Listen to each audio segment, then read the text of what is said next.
क्योंकि देखिए बिहार चुनाव की उल्टी गिनती शुरू हो गई है। रैली जनसभाओं के बीच में अब जनता को रिझाने के लिए वादों का दौर शुरू हो गया है। विधानसभा चुनाव को लेकर प्रचार अभियान में और तेजी आ गई है। सभी दलों के दिग्गज नेता मैदान में उतर चुके हैं। चुनाव की तारीख नजदीक आते ही सियासी हलचल और ज्यादा तेज हो गई है। नेताओं के दौरे अब लगातार जारी हैं। वहीं राहुल गांधी भी आज बिहार पहुंच रहे हैं, जहां पर वो बेगूसराय खगड़िया में सार्वजनिक सभाओं को संबोधित करेंगे। उधर अगर हम बात करते हैं तेजस्वी यादव की, तो आज मोकामा में पार्टी उम्मीदवार वीणा देवी के समर्थन में चुनावी रैली को संबोधित करने वाले हैं। यानी कि कुल मिलाकर एनडीए हो या महागठबंधन हो, दोनों ही तरफ से धुआंधार प्रचार इस वक्त चल रहा है। आपको बता दें कि बड़े बड़े नेता ताल ठोक रहे हैं चुनावी मैदान में। कल प्रियंका गांधी ने भी बिहार के बेगूसराय में अपनी पहली चुनावी रैली एनडीए सरकार पर बेरोजगारी, पलायन, मतदाता सूची में नाम हटाने को लेकर तीखा हमला बोला था। उन्होंने ये कहा था कि बिहार में डबल इंजन की सरकार नहीं, बल्कि दिल्ली से कंट्रोल होने वाली सिंगल इंजन की सरकार है। प्रियंका गांधी ने एनडीए के बड़े नेताओं पर सवाल उठाया था कि जब यहां आते हैं तो क्या बात करते हैं, या तो 20 साल आगे की बात या पुरानी बातें। नेहरू जी, इंदिरा जी की बुराई करते हैं, लेकिन बेरोजगारी, पलायन जैसे मुद्दे को कोई नहीं उठाता।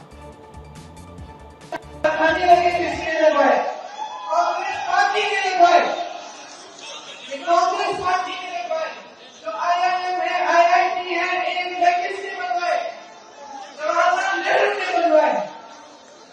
अगर अतीत में हम बात करें तो इनकी बहुत बात हो जाएगी, लेकिन हम अतीत की बात नहीं करते, हम वर्तमान की बात करते हैं, हम अपने आज की बात करते हैं।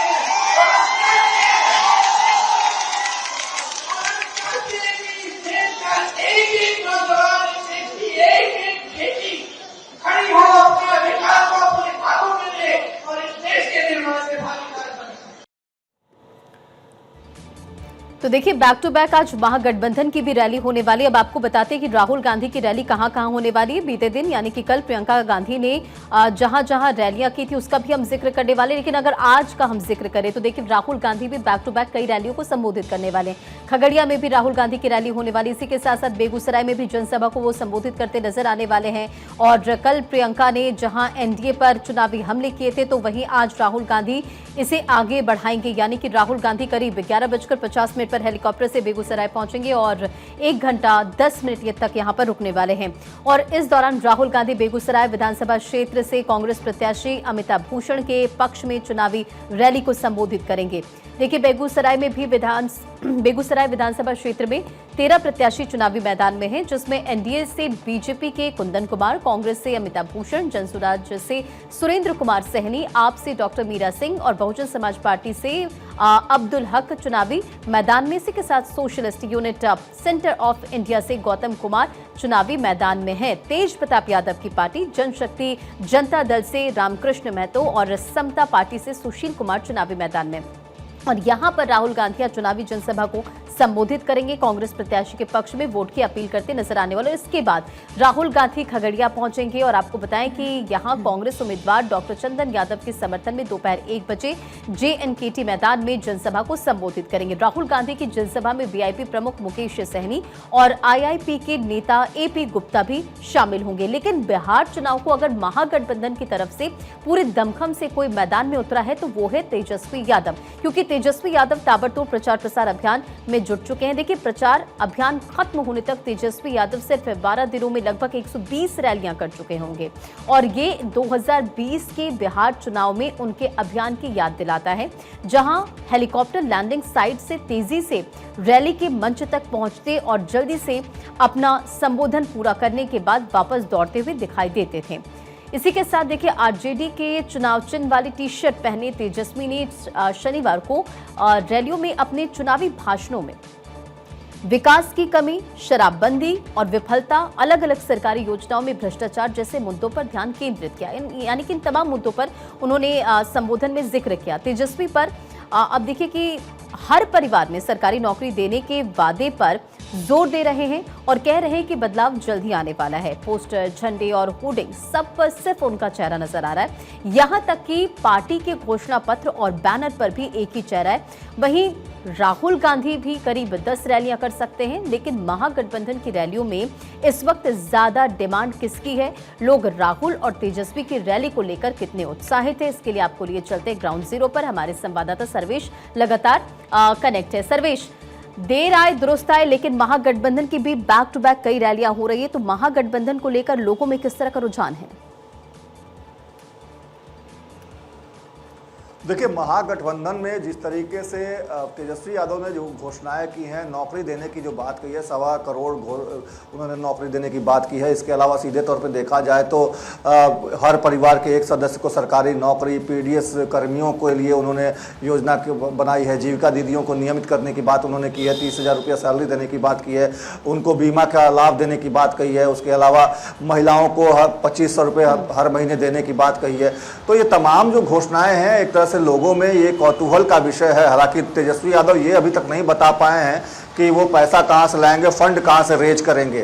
तो ये एक तरह से लोगों में कौतूहल का विषय है। और लोग तेजस्वी यादव, क्योंकि लालू प्रसाद यादव के पुत्र हैं और बिहार के उप मुख्यमंत्री रह चुके हैं 2-2 बार, तो उनको देखने के लिए, उनको सुनने के लिए युवाओं में एक क्रेज जरूर है। जहाँ तक दूसरी बात राहुल गांधी करें, तो राहुल गांधी को भी लोग, क्योंकि वो भी एक तरह से कहें तो बड़े परिवार से, गांधी परिवार से आते हैं और उनकी मौजूदगी बिहार में काफ़ी कम देखने को मिलती रही है। लेकिन इस बार जिस तरीके से चुनाव है और उसमें लगातार वो बिहार के दौरे पर हैं, तो उनको भी देखने और सुनने के लिए लोगों की भीड़ इकट्ठी हो रही है। भीड़ इकट्ठी होनी एक तरफ है, लेकिन भीड़ का वोट में तब्दील होना एक दूसरी बात होती है। और ये चीज़ कहीं ना कहीं बिहार के चुनाव में अक्सर देखने को मिलती है। 2020 के चुनाव में भी तेजस्वी की रैलियों में काफी भीड़ होती थी, लेकिन वोट बैंक में वो भीड़ तब्दील नहीं हो पाई। हालांकि सबसे सिंगल लार्जेस्ट पार्टी के तौर पे आरजेडी का नाम ही उस 2020 में भी सामने आया था। लेकिन जिस तरीके से तेजस्वी यादव चाहते थे या लालू प्रसाद यादव चाहते थे, जो वोट चाहते थे, जिस तरीके से वो वोट उनको मिलना चाहिए था, वो वोट नहीं मिल पाया। दूसरी तरफ उसमें 2020 के चुनाव की बात करें, उसकी तुलना अगर 2025 से करें, तो चिराग पासवान ने एक बड़ा फैक्टर के तौर पे वहाँ काम किया था, जिसकी वजह से नीतीश कुमार की पार्टी जेडीयू को काफ़ी डेंट पड़ा था।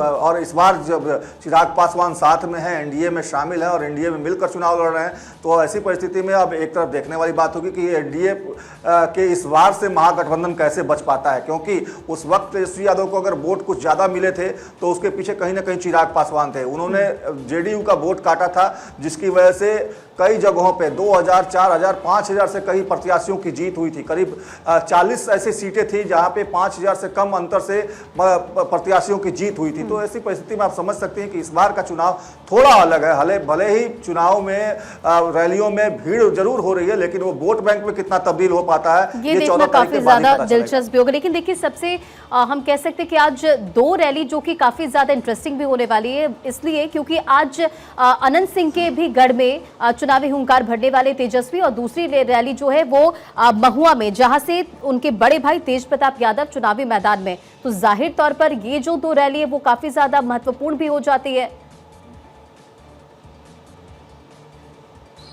बिल्कुल, देखिए, एक तो मोकामा का जो बैटल है वो काफी इंटरेस्टिंग हो चला है। अनंत सिंह अब जेल में होंगे और उसके उनको एक उनके लिए सिंपैथी कहीं ना कहीं लोगों के बीच में उत्पन्न करने की, पैदा करने की कोशिश उनके तरफ से की जाएगी। अब उनकी पत्नी, जानकारी मिल रही है कि अनंत सिंह की पत्नी नीलम देवी अब कमान संभालेगी चुनाव प्रचार का। तो ऐसी परिस्थिति में देखिए, अनंत सिंह भले ही जेल में है, उनकी पत्नी वहां से विधायक रह चुकी हैं, पूर्व विधायक नीलम सिंह वहां से इस बार कमान संभालेंगी जब अनंत सिंह जेल में जा रहे हैं तो। और दूसरी तरफ जहां तेजस्वी यादव अभी तक मोकामा वो नहीं गए थे, अनंत सिंह के जेल जाने के बाद पहली बार उनका मोकामा जाना हो रहा है। बीणा देवी के लिए, जो सूरजभान सिंह, बाहुबली सूरजभान सिंह की पत्नी है, उनके लिए वो वोट मांगेंगे। तो वहां पे दुलार चंद यादव की जो हत्या हुई है, उसको लेकर यादवों को गोलबंद करने की कोशिश लगातार चल रही है। जिस दिन हत्या हुई है उसी दिन 30 तारीख से ही यादवों को गोलबंद करने की कोशिश चल रही है। दुलार चंद यादव लालू यादव करीबी भी बताए जाते हैं।